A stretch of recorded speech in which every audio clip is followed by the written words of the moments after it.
السلام علیکم ورحمۃ اللہ. آپ دیکھ رہے ہیں فاروقی چینل پر پروگرام رضا والے ایپیسوڈ 6 کاشف رضا سیالوی کے ساتھ.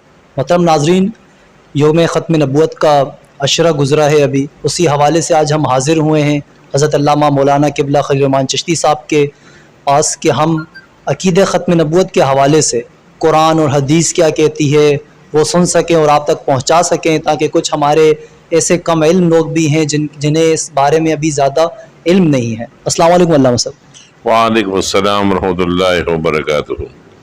علامہ صاحب، اکثر لوگ ہوتے ہیں وہ یہ کہتے ہیں کہ یہ مسائل ہمارے جاننے کے نہیں ہیں، علماء اکرام کا کام ہے، ہم سیدھے سادے مسلمان ہیں.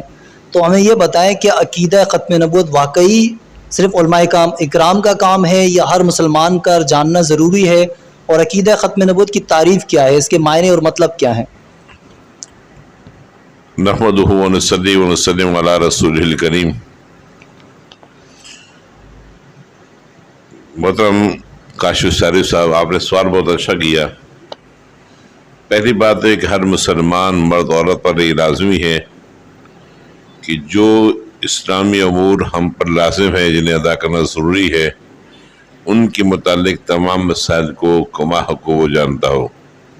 یعنی باقاعدہ عالم بننا تو ضروری نہیں ہے اس کے لیے، ظاہر ہے یہ علم حاصل کرنا علماء کا کام ہے، فرض کفایہ میں سے آ جاتا ہے.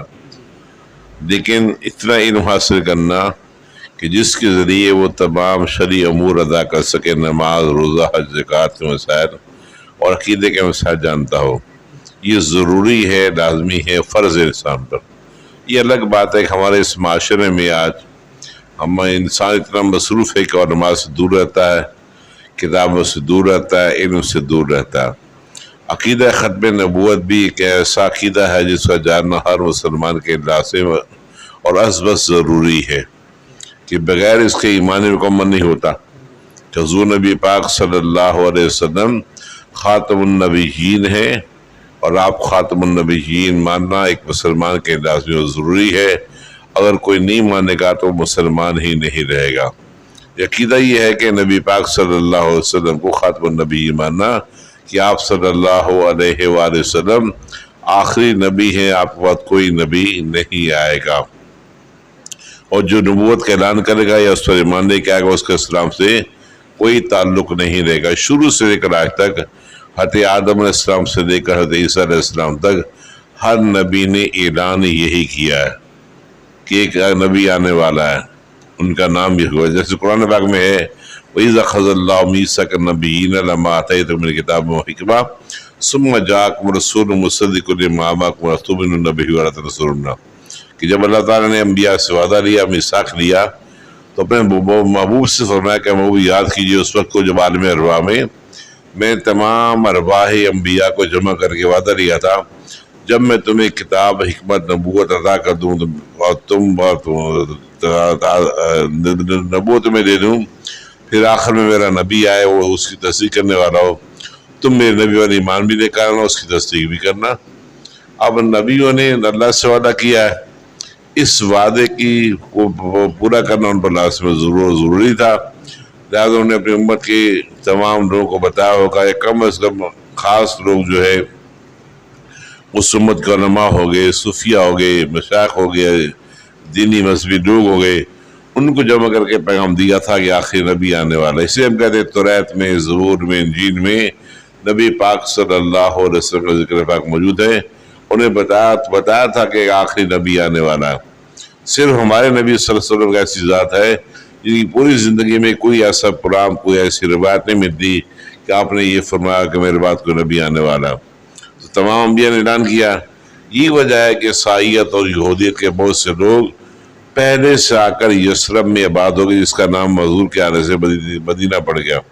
وہ پہلے سے آ کے رہائش پذیر تھے کہ آخری نبی آئیں گے، ہم ان پر ایمان لے کر آئیں گے. یہی وجہ ہے کہ شروع میں جب سرکار مدینہ تشریف لائے تو آپ یہ مدینہ تشریف لانے سے قبل ایمان اسلام کا آغاز ہو چکا تھا، اور ابتدائی طور پر عیسائی، یہودی بے تعداد، کافی تعداد میں مسلمان ہوئے. یہ الگ بات ہے کچھ لوگ نہیں ہوئے، وہ جان بوجھ کر ضد و ہٹ درمی کی بنا پر مسلمان نہیں ہوئے. یہ تو قرآن عقیدہ ہے. ایمانی عقیدہ ہے، اور اس پر تقریباً 100 یعنی 99 آیات کرامی آیت قرآن اس پر پیش کی جا سکتی ہیں، اور 210 احادیث مبارکہ سے یہ عقیدہ ثابت ہے۔ یعنی یہ ایسا عقیدہ ہے جو متفق عقیدہ ہے، اس پر ہماری امت کا کوئی شخص بھی اختلاف نہیں کرتا۔ اسی حوالے سے ہم نے اگلی بات کرنی تھی، اختلاف کی بات ہے، مختلف فرقے ہیں ہمارے ہاں، کوئی دیوبندی، بریلوی، حدیث اور دیگر بہت سے فرقے ہیں جن میں علمی اختلاف ہوتا ہے اور دیگر اختلافات بھی ہوتے ہیں، تو کیا عقیدہ ختم نبوت پر کبھی کسی فرقے کا اختلاف ہوا ہے یا نہیں؟ الحمدللہ عقیدہ ختم نبوت نبی پاک صلی اللہ علیہ وسلم کی ذات پاک کے حوالے سے ایک ایسا عقیدہ ہے جس پر تمام مسالک متفق ہیں۔ یہ الگ بات ہے کچھ لوگوں نے کتابوں میں چند الفاظ لکھ دیے، ان کی عبارات پر اعتراض ہوتا ہے، وہ الگ بات ہے، لیکن بہرحال عقیدہ ختم نبوت مانتے ہیں۔ اور تحریک ختم نبوت میں تمام تنظیمیں، میں کسی کا نام نہیں لیتا، اہل سنت و جماعت کے ساتھ سب کے سب شامل تھے، اور انہوں نے اس جہاد میں حصہ بھی لیا، مظاہروں میں بھی حصہ لیا، ان کے لوگ بھی شہید ہوئے اور ہمارے لوگ بھی شہید ہوئے، اور آج تک تمام کے تمام لوگ متفق ہیں۔ فروعی اختلافات اپنے مقام پر، لیکن عقیدہ ختم نبوت ایسا عقیدہ ہے جس پر تمام متحد ہیں اور پوری امت کا اجماع ہے اس پر۔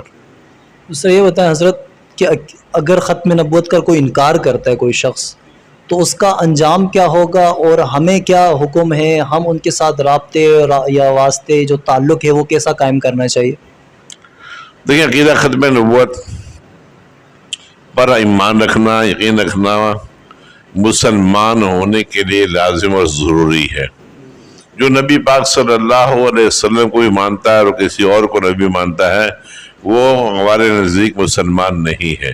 اس کا انجام جو ہے اسلام پر، ایمان پر نہیں ہوگا، کفر پر ہوگا۔ ظاہر آخر میں نبی پاک صلی اللہ علیہ وسلم کو آخری نبی نہیں مانتا۔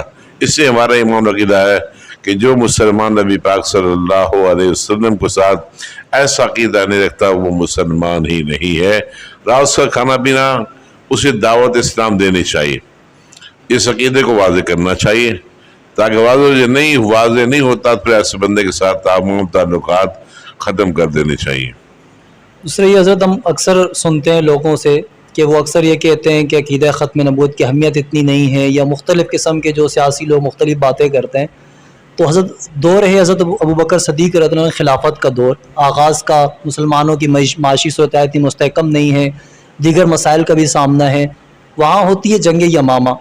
تو ہمیں یہ بتائیں تقریباً کم و بیش 1400 صحابہ کرام اپنی جان قربان کرتے ہیں، تو یہ جنگ یمامہ اگرچہ عقیدہ ختم نبوت کا مسئلہ اتنا اہم نہیں ہے، پھر جنگ یمامہ کیوں لڑی گئی؟ بڑا اہم سوال۔ عقیدہ تحفظ ختم نبوت کے لیے غلامان مصطفیٰ صلی اللہ علیہ وسلم نے صدیوں سے سنت صدیقی پر عمل کیا، الحمدللہ، اور آج تک یہ عمل چل رہا ہے۔ باقی سارے معاملات بھی ساتھ ساتھ رہے، مصروف عمل رہے، لیکن عقیدہ ختم نبوت پر اس نے ساتھ دیا، اور یہ جان باز مطالعے انہوں نے اپنی حسین صبحیں اور دل فریب شامیں نبی پاک صلی اللہ علیہ وسلم جیسے دل ربا محبوب کے لیے قربان کی ہیں، اور جان کا نظرانہ پیش کر دیا کہ اس عقیدے کے تحفظ کے لیے۔ مسلمہ کذاب کے ساتھ جو جنگ یمامہ ہوئی، پہلی بھی کئی مرتبہ سے موٹیویٹ ہوئی، لیکن صدیق اکبر رضی اللہ تعالیٰ عنہ نے اس کا مقابلہ کیا اور جنگ یمامہ میں گئے۔ وہ 40,000 کا لشکر لے کر آیا تھا، اور ظاہر یہاں مسلمانوں کی تعداد تو کچھ کم تھی، لیکن جتنے بھی لوگ شہید ہوئے اس میں 700 صرف حفاظ کرام تھے۔ اس سے آپ اہمیت کا اندازہ لگا سکتے ہیں کہ عقیدہ تحفظ نبوت کتنا ضروری ہے۔ نبی پاک صلی اللہ علیہ وآلہ وسلم کی وفات کے بعد سیدنا صدیق اکبر نے اس کو بہت اہمیت دی، اور اہمیت تھی کی وجہ تھی کہ آپ نے مسلمہ کذاب کا مقابلہ کیا اور ڈٹ کر مقابلہ کیا، اس سے واصل جہنم کیا اور اسلام کو بقا عطا کی۔ حضرت ویسے تو علماء کرام ہو گئے، دیگر ہمارے جتنے بھی مفکرین ہیں، کتابیں بھری پڑی ہیں عقیدہ ختم نبوت کے حوالے سے، خطبات ہوتے ہیں، اجتماع میں بیان ہوتے ہیں، جلسے اور دیگر، لیکن آپ ہمیں یہ بتائیں اس ویڈیو کے تھرو ہمارے جو ناظرین سن رہے ہیں ان کے لیے قرآن اور حدیث سے عقیدہ ختم نبوت کہاں سے ثابت ہوتا ہے؟ جیسے کہ میں نے پہلے عرض کیا کہ تقریباً 99 یا 100 آیات قرآنی ایسی ہیں جس سے عقیدہ ختم نبوت ثابت کیا جا سکتا ہے، اور 210 احادیث مبارکہ جس سے اس عقیدے کو ثابت کیا جا سکتا ہے۔ قرآن یاد ہے ایک زیادہ مشہور و معروف ہے کہ ما کانا محمد ابا احد من رجالکم ولکن رسول اللہ و خاتم النبیین۔ ما کانا محمد ابا احد من رجالکم، محمد صلی اللہ علیہ وسلم تم میں سے کسی مرد کے باپ نہیں ہے، ولکن رسول اللہ، وہ اللہ کے رسول، لیکن وہ اللہ کے رسول ہے، اور خاتم النبیین سلسلہ نبوت ختم کرنے والے۔ اس آیت قرآن میں اللہ تعالیٰ نے واضح طور پر فرما دیا کہ اے محمد صلی اللہ علیہ وسلم، میں آپ کے لیے فرما رہا ہوں کہ آپ کسی کے مردوں میں کسی کے باپ نہیں کیوں، حالانکہ آپ کا بیٹا تو ہوا تھا، لیکن آپ کا بیٹا جوان نہیں ہوا، ایک ہوا یا دو ہوئے، اللہ تعالیٰ نے بچپن ہی میں ان کی روح قبض کر لی، آپ نے اپنے پاس بلا لیا۔ نبی پاک کا کوئی بیٹا نہیں جوان ہوا۔ اگر آپ کا بیٹا جوان ہوتا اور وہ نبی نہ ہوتا تو ظاہر ہے آپ کی عظمت میں فرق پڑ جاتا، کیونکہ پہلے انبیاء کرام کے بیٹے تھے، وہ نبی بھی رہے۔ ایک بڑا اعزاز والی بات ہے کہ باپ بھی نبی ہو، بیٹا بھی نبی ہو، اور یہ ہم کہتے ہیں تاجدار انبیاء سرکار دو عالم صلی اللہ علیہ وسلم ہے۔ تمام انبیاء کرام نبی پاک صلی اللہ علیہ وسلم کی طرف رجوع کرتے ہیں، حالانکہ تمام انسانیت انبیاء کی طرف رجوع کرتی ہے۔ نبی پاک کی عظمت یہ ہے کہ انبیاء کرام آپ کی طرف رجوع کرتے ہیں، اور اس اعتبار سے آپ کی شان سب سے بلند والا ہے۔ آپ کا کوئی بیٹا ہوتا تو نبی نہ ہوتا، شان میں کمی کی بات تھی، کوئی اعتراض کر سکتا تھا کہ تمہارے نبی کیا عظمت ہے کہ فلاں نبی کے بیٹا نبی ہے، تمہارے نبی کا بیٹا نبی بھی نہیں بنا۔ اللہ تعالیٰ اس لیے آپ کی سلطنت کو قائم رکھنے کے لیے بچپن ہی میں بچے کا انتقال ہو گیا، چونکہ سلسلہ نبوت کو آپ پر ختم ہونا تھا، وہ ختم ہو گیا، فرمایا خاتم النبیین ہے، سلسلہ نبوت ختم کرنے والے ہیں، اس وجہ سے آپ کا کوئی بیٹا نہیں۔ اور قرآن پاک نے طور پر کہہ بھی دیا ما کان محمد ابا احد من رجالکم ولکن رسول اللہ خاتم النبیین، کہ آپ خاتم النبیین ہیں اور سلسلہ نبوت ختم کرنے والے۔ شروع سے لے کر آج تک تقریباً تمام مفسرین کرام نے، محدثین نے، یا خاتم النبیین سے مراد سلسلہ نبوت ختم کرنے والے ہی مراد دیا ہے، جس کا ایمان و یقین ہے کہ آپ خاتم النبیین ہیں، اور پوری ختم نبوت کی اپنا اس فہرست میں 1,24,000 2,24,000 کسی نبی نے کے لیے یہ الفاظ استعمال نہیں کیے گئے، صرف ہمارے ہی نبی کے لیے یہ الفاظ استعمال ہوئے، اور آپ صلی اللہ علیہ وسلم حدیث مبارکہ میں اس کا نام بھی دیا، جیسے جبیر ابن مطعم روایت کرتے ہیں نبی پاک صلی اللہ علیہ وسلم فرمایا کہ میرا نام محمد ہے، صلی اللہ علیہ وسلم، میرا نام محمد ہے صلی اللہ علیہ وسلم، میرا نام ماہی ہے، اور خود ہی فرما دیا کہ جس کے قدموں پر کفر کا اختتام ہوگا، ماہی کا معنی نہیں ہے۔ پھر فرمایا میرا نام حاشر ہے، کیا فرمایا یحشر الناس، جس پر لوگوں کے ایمان کا اختتام ہوگا، یہ کل قیامت کے فیصلہ نبی پاک کی ذات پر ہوگا نا، کہ کون آپ پر ایمان رہا ہے، کون ایمان نہیں رہا، جو ایمان والا ہے وہ واقعی ایمان والا ہے، اس کو نجات مل جائے گی۔ پھر فرمایا میرا نام عاقب ہے، عاقب کا معنی کیا فرمایا کہ وہ ہے کہ جو سلسلہ نبوت کو ختم کرنے والا ہے۔ اور دوسری بات آپ نے فرمائی انا والساعۃ کہاتین، یوں آپ نے انگلیاں ملائی دونوں، اور دونوں انگلیاں ملا کے بتایا کہ جیسے میری دونوں انگلیوں کے درمیان کوئی فاصلہ نہیں ہے، اسی طرح میرے درمیان اور قیامت کے درمیان کوئی فاصلہ نہیں ہے، قیامت میری نبوت ہی میں آئے گی اور قیامت تک میری نبوت ہی چلے گی۔ دوسرا آخر میں یہ بتائیں حضرت، کیونکہ آج کے دور میں قائدانی فتنہ عروج پر ہے، تو بہت سے ایسے مسلمان ہیں کہ جو ان کی یہ روٹین ہے، ڈیوٹی، کام، گھر، انہیں کوئی غرض نہیں ہوتا، تو ان کے لیے اس فتنے سے بچنے کے لیے آپ کیا پیغام دینا چاہیں گے؟ سب سے پہلے یہ جاننا ضروری ہے کہ فتنہ کیسے پیدا ہوا، ٹھیک ہے نا۔ انگریز نے جب مسلمانوں کے ساتھ جنگ کی اور جنگ کرنے کے بعد ہم پر قابض ہو گیا، اس سے پہلے بھی اور اس موقع پر بھی پاکستان پر کافی بڑے صغیر انہیں کا قبضہ تھا، لیکن جب بھی مسلمانوں کے ساتھ جنگ کی ہے، مسلمان کچھ عرصے بعد دوبارہ قوت بن گئے، اور قوت بننے کے بعد دوبارہ مقابلہ کیا، اور مقابلہ کرنے کے بعد انگریز کو شکست دے دی، شکست فائد دے دی، اور اس طرح اس نے انگریز کو یہاں سے بھگا دیا، انگریز بھاگ گیا۔ انگریز کے مفکرین بیٹھے سوچنے پر مجبور ہے کہ وجہ کیا ہے، ہم مسلمانوں کو شکست دیتے ہیں، یہ بار بار طاقت بن جاتا ہے. یہ طاقت کیسے آتی ہے؟ انہوں نے سوچا، سوچ کر انہوں نے نتیجہ یہ نکالا کہ تقریباً 4 چیزیں مسلمانوں میں ایسی ہیں کہ جن کو نکال دینا چاہیے. کیا کیا؟ نمبر 1 قرآن پاک، نمبر 1 قرآن پاک، نمبر 2 حج، نمبر 3 جہاد، اور نمبر 4 محبت رسول صلی اللہ علیہ وسلم. آپ دیکھ رہے ہیں حج کے معاملات کس طرح بڑھتے جا رہے ہیں، اور جو نظام آج کل معاملہ کیا جا رہا ہے، اب تو سنا یہ ہے کہ سعودی حکومت جو ہے اسے پکنک پوائنٹ بنا ہی دیا تقریباً، اور ارادہ بھی اس کا یہی ہے.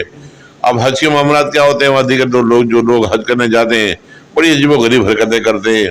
بچے ہیں، فیملیاں ہیں، حرم میں کھیل رہے ہوتے ہیں، دیگر ویڈیوز آتی ہیں. تو ایسے ہی معاملہ کر دیا. لیکن پھر بھی اللہ کا شکر ہے کہ حج میں ٹھیک ٹھاک لوگ جمع ہوتے ہیں. اللہ کا شکر ہے، اجتماعی صورت بنتی ہے. اللہ تعالیٰ اس صورت کو قائم رکھے، بلکہ مزید قوت طاقت عطا فرمائے. جہاد کے حوالے سے تمام اسباق ہماری اسلامیات سے، ہماری اردو کتابوں سے پہلے بھی نکالے گئے، اور اب موجودہ حکومتیں بھی اس کو نکال رہی ہیں تاکہ کوئی کسی کو پتہ نہ چلے کہ جہاد کیا چیز ہے. کیونکہ کالج، یونیورسٹی، اسکولز کا نظام تعلیم الگ ہے اور مدارس کا نظام تعلیم الگ ہے. وہاں انہیں پتہ ہی نہیں کہ جہاد کیا ہے، مدارس والوں کو پتہ ہے کہ جہاد ہے، یہ دین نے یہ حکم دیا. وہ دین سے نہ بل دیں گے، دین سے واقف ہے. یہ دنیاوی علوم سے نہ بل دین پڑھنے والے بہت کم طالب علم ایسے ہیں جو کسی کالج یونیورسٹی میں پڑھتے ہوں. اور تیسری بات یہ ہے کہ نبی پاک صلی اللہ علیہ وسلم کی محبت، اس کو نکالنے کی سازش ہو رہی ہے. یہ مین قوت ان کے پاس یہ چیزیں انہیں واپسی جمع کر دیتی ہیں، مجتمع کرتی ہیں، بلکہ مجتمع نہیں کرتی بلکہ قوت طاقت دیتی ہیں، جذبہ دیتی ہیں. اس کو نکالنے کے لیے انہوں نے سازشیں کی.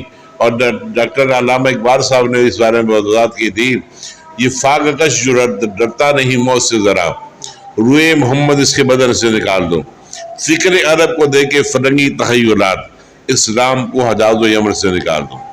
آپ دیکھیں وہی کچھ ہو رہا ہے کہ یہ فاقہ کش جو بھوکا پیسہ انسان ہے، مسلمان موت سے نہیں ڈرتا. کیوں؟ اس کے اندر روئے محمد ہے، محبت مصطفیٰ، عشق مصطفیٰ ہے، اس سرکار سے محبت کرتا ہے. یہ تو وہ ہے سرکار کو دیکھ کے اس کی بھوک ختم ہو جاتی ہے، سرکار کے ذکر سے بھوک ختم ہو جاتی ہے. اور دوسری بات آگے کہیں فکر عرب کو دیکھ کے فرنگی تخیلات. فکر عرب کیا تھی؟ نبی پاک صلی اللہ علیہ وسلم کی تعلیمات. اسے فرنگی تخیلات، جیسے آج کل لوگ نوجوان اور جدید زمانہ ہے جی، ہمیں نئے انداز سے چلنا چاہیے، زمانہ ترقی کر گیا، تم لوگ ابھی تک وہیں پھنسے ہوئے. نہیں، جو کیفیت ان میں ہے، ان باتوں میں ہے، وہ آج کی جدید باتوں میں نہیں ہے.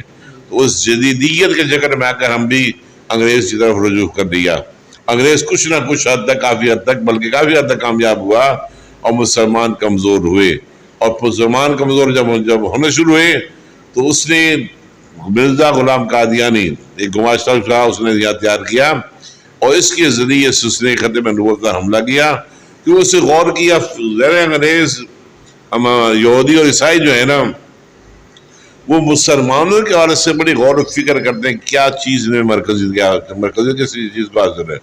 باقی تعلیمات جو ہیں، باقی جو عقائد ہیں، ان عقائد پر بھی اس نے حملہ کیا. لیکن خاص طور پر عقیدہ ختم نبوت پر تمام قوم مشتمل تھی، اسے اس پر حملہ کرایا، اور مرزا غلام قادیانی سے دعویٰ نبوت کرایا. جو ادھر جائیں گے وہ ایمان سے نکل جائیں گے، اور جو باقی رہ جائیں گے ان کے ساتھ ہم مقابلہ کر لیں گے. یہ ساری سازش ہوئی. اس سازش کے تحت مسلمان عقیدہ ختم نبوت کے حوالے سے 2 گروہوں میں بٹ گئے. اور جو مسلمان ہیں وہ مسلمان ہیں. آج ہماری قوم کی ذمہ داری ہے کہ وہ اسی طرح جہاد کرنے سے خلاف، جہاں کہیں قادیانی ادارہ نظر آئے، کہ مسجد نظر آئے، کہ ان کا کوئی مدرسہ نظر آئے، کہ ان کا درس نظر آئے، وہ فوراً ہماری تنظیموں کو اطلاع کریں، ہمیں اطلاع کریں کہ فلاں جگہ یہ کام ہو رہا ہے، تاکہ پھر اس کے خلاف کارروائی کی جائے، تاکہ پھر حکومت کے ذریعے اس جگہ کو بند کرایا جائے. ٹھیک ہے حضرت، بڑی نوازش آپ کی کہ آپ نے مصروفیات میں ٹائم نکال کر ہمیں ٹائم دیا. فاروقی چینل کی طرف سے ہم شکریہ ادا کرتے ہیں. بہت بہت شکریہ، بلکہ آپ کا بہت شکریہ کہ یہ دینی کام ہے، اس کام کو لوگوں تک پہنچا رہے ہیں. اللہ تعالیٰ آپ کو جزائے خیر عطا فرمائے. آمین، جزاک اللہ. ناظرین، یہ آپ نے سماعت فرمائی عقیدہ ختم نبوت صرف علماء کرام یا ان طالب علم جو مدارس میں پڑھتے ہیں ان کا مسئلہ نہیں، یہ ہر مسلمان کے لیے اتنا ہی واجب اور لازم الملزوم ہے جتنا نماز، روزہ، کلمہ، زکوٰۃ، کیونکہ عقیدہ ختم نبوت اسلام سے نکال دیا جائے ہمارے پاس باقی کچھ بھی نہیں بچتا۔ دعا ہے رب قدوس کی ذات سے رب پروردگار ہمیں عقیدہ ختم نبوت پر زندہ، قائم و دائم رکھے اور اس پر ہی ہمیں موت اور شہادت نصیب فرمائے۔ تمام احباب کا بہت شکریہ، اللہ پاک ہمارا حامی و ناصر ہو۔ تاجدار ختم نبوت زندہ باد، پاکستان پائندہ باد۔